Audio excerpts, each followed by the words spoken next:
T'es pas juste une seule personne. T'es 3 personnes qui se battent pour le contrôle dans ta tête. Mais est-ce que tu t'es déjà demandé qui est vraiment aux commandes? Et qu'est-ce qui se passe quand c'est pas la bonne partie qui prend le volant? Aujourd'hui, on va plonger dans une idée tellement vieille qu'elle est antérieure à ton addiction au café, mais tellement pertinente qu'elle pourrait changer ta façon de te voir pour toujours. Bon, parlons de ton âme. Parce que selon Platon, t'es en gros un numéro de cirque à 3 personnes. Et la vraie question, c'est qui est le chef de piste? Dans La République, Platon expose sa fameuse théorie de l'âme tripartite, soutenant que ton esprit est divisé en 3 parties, la rationnelle, l'ardente et l'appétitive. Imagine ça comme un char. La raison, c'est le cocher, qui essaie de diriger 2 chevaux complètement différents, l'un noble et discipliné. Ton côté ardent, plein de courage et d'ambition, idéalement, la raison devrait être aux commandes, maîtrisant tes émotions et tes désirs pour que tu n'envoies pas, disons, des SMS de rage à ton ex ou que tu ne manges pas un gâteau entier à 2 heures du mat. Mais si la raison perd le contrôle, eh bien, disons simplement que l'histoire et tes propres mauvaises décisions prouvent ce qui arrive quand les émotions ou les désirs prennent le volant. La partie ardente de l'âme, c'est là où résident ta volonté, ta colère et ton sens de la justice. Ça peut être ta plus grande force, te poussant à défendre ce qui est juste, ou ton plus gros handicap, te transformant en un guerrier de Twitter qui cherche la bagarre à propos de l'ananas sur la pizza.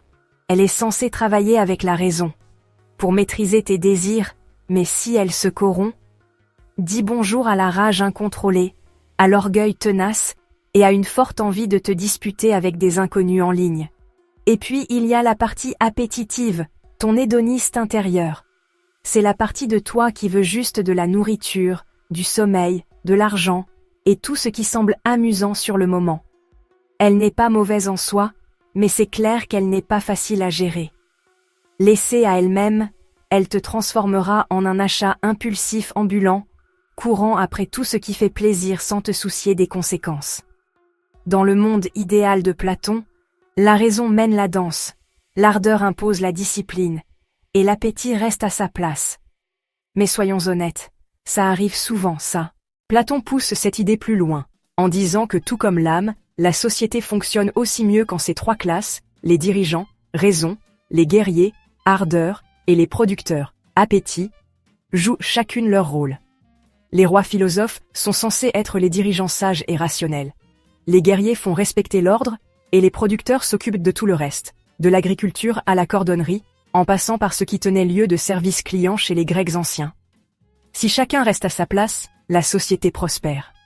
Mais si, disons, la classe appétitive avide prend le dessus, tu te retrouves avec de la corruption, des excès et le chaos. Un peu comme ce qui se passe quand les PDG prennent des décisions basées sur le profit, au lieu de la logique ou de l'éthique. Non pas que Platon ait connu le capitalisme, mais bon, la métaphore fonctionne toujours. Faisons une avance rapide jusqu'aux philosophes ultérieurs, et tu verras des échos de la théorie de Platon partout. Les stoïciens ont misé à fond sur la raison comme souveraine absolue, les néoplatoniciens, comme Plotin, ont transformé la lutte de l'âme en un voyage mystique vers le divin, et Freud, ouais, ce Freud-là, nous a donné le ça, le moi et le surmoi. Ce qui est en gros le modèle de Platon, mais avec plus de traumatismes infantiles. Même des théologiens chrétiens comme Augustin se sont emparés de l'idée, dépeignant la raison comme divine et les désirs corporels comme péché. Le truc, c'est que cette idée n'est pas restée cantonnée à la Grèce antique. Elle a évolué, s'est adaptée et a réussi à survivre jusqu'au monde moderne. Encore aujourd'hui, on voit cette idée partout.